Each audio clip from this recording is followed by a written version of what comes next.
So people been getting on Ryan Garcia for a statement he made. And I like what you said about being in there and doing something different based on what happened in the ring that you probably didn't see or Derrick James didn't see while training. But Ryan said something that I can't help but to believe him. I wasn't in there, but it makes sense to me when he said that Duarte punched harder than Tank to him. The reason why I thought, and you've been in there, so that's why I just want to pick your brain, Shawn, if you don't mind. It's because, for a clear example, Ali whipped Shaver's ass. But then Ali said Shavers was the hardest puncher he ever, not Foreman, not Frazier, who dropped his ass. He said Shavers, right? Yeah. That shit hurt. So what Ryan was saying was Tank Davis' accuracy and his skill set dropped him. Mm-hmm. But it wasn't like his punches were painful. He said Duarte, he was like, shit. So did that make sense to you too? Because I know a lot of people are saying that everywhere like he's capping, but I'm like, that may make sense. No, it makes sense. You got a one fighter in Tank Davis who ain't throwing 40, 50 punches around. And Duarte is throwing 30, 40 punches of power to the body. You know what I mean? And that aggression too. You know what I mean? Mentally, it's like, shit, here it come. The embrace is a little bit different. Tank is the one that's going to hit you with the stuff you don't see. You know what I mean? Right. The ones you don't see are the ones that don't hurt, but they get you out of there. You know what I mean? So that guy Tank is he pinpoint accurate. And on top of that, you can't question his power because it gets the job done. I'm on record for saying this. And I even looked at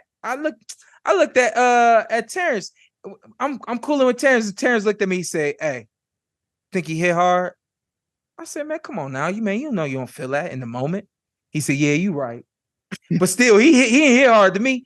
But we don't feel it in the moment. You know what I mean? But if you got somebody that's banging on you like that, and you can get through you getting through rounds, it's much different than somebody that just say, well, I know I need to hit you here. That's one. I need to hit you here. That's two. I dropped you. All right, cool. Next round, 3, game over. You can't really compare the power there. You know? Right. 100%. Well, Ryan Garcia is an exciting fighter. I think he's worth the time. I think he's worth the money. You know what I'm saying? I mean, his flaws, the stuff that you want to joke on, his flash, his knockout power, right? He doesn't look like a fighter. So you got a lot of people that's like, man, get this chump out of here. But then he fights like a beast. He could get dropped. He could get knocked out. It's like amazing.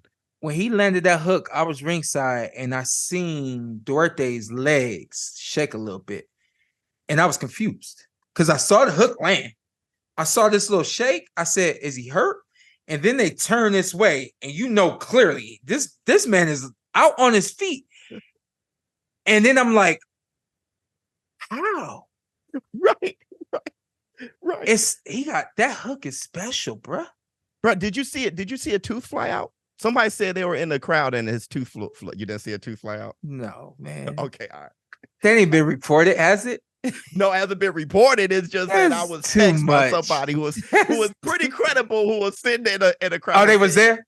Yeah, they were there and said, dude, he knocked his tooth out. And I'm like, damn. I don't know. With his gum shielded. Okay. I don't know. I do know that hook is special. And you're right. Like, that's what makes Ryan so exciting. He's a special kid. He has charisma like no other. The charisma. So you say, oh, shoot, it's cool. You could talk, but what about in the ring? Your charisma that you have outside of the ring is the same charisma you have in the ring. He lands the punch, they turn, he gets both eyes on Duarte and can see that Duarte is out, and he goes for it. That's a lot of fighters that don't see those moments, don't feel those moments immediately when they happen. You know what I mean? And I thought that he was maybe a split second slow on it, but it just took him getting some space away from Duarte to see, like, this guy's hurt. And then he goes in for the kill. It's a lot of fighters that don't know how to finish, you know? Well, and I think that's what fans have to understand, man. I think I call this the Floyd Mayweather effect, but I think the point, at least from a fan's perspective, okay, you're the fighter, bro. You're the professional in there. You see things with different eyes and a different mind. Yeah. My viewpoint is mostly from the fan's perspective. And for me, give me something entertaining to watch. I don't need for you to be dominant. I don't need for you to be perfect. A lot of those perfect fights suck. To me, Floyd Mayweather versus Manny Pacquiao sucked. There's a lot of fights that I've watched that's better than that. It was genius, right? But it wasn't entertaining. Yeah. Okay. So I don't need, I would like Ryan to be better for Ryan's career, but for me as a fan, give me a show. He said that I was expecting him to be perfect on fight night. That's what he said, like in the back and forth that we had. He said, you know, he's expecting me to be perfect, something like that. I thought you were commentating what was happening. I said I've never been perfect ever in a fight, so I would never expect another fighter to be perfect. Right? It's almost impossible to be perfect. Tank Davis ain't perfect. Right? A hell of a record. Some awesome ass highlights. Right? But you can still find some imperfections in his shit along the way. And his career and how his career is managed. And you can criticize people for a lot of things. And here's my thing. I'm not perfect, right? Yeah. I don't want to see a bunch of perfect people. I want to see people I can relate to. I listen, show me a flaw, fall, get up, so I can know that in life, when I fall, I can get up. Hold on. So if I stutter on the next DAZN show, you gonna sit back like, all right, cool, he stuttered. It's all right. Yes, Lord. If I stuttered, I'm like, okay, I can stutter on TV. I know what to look like. It's not that bad. I saw Shawn Porter stutter.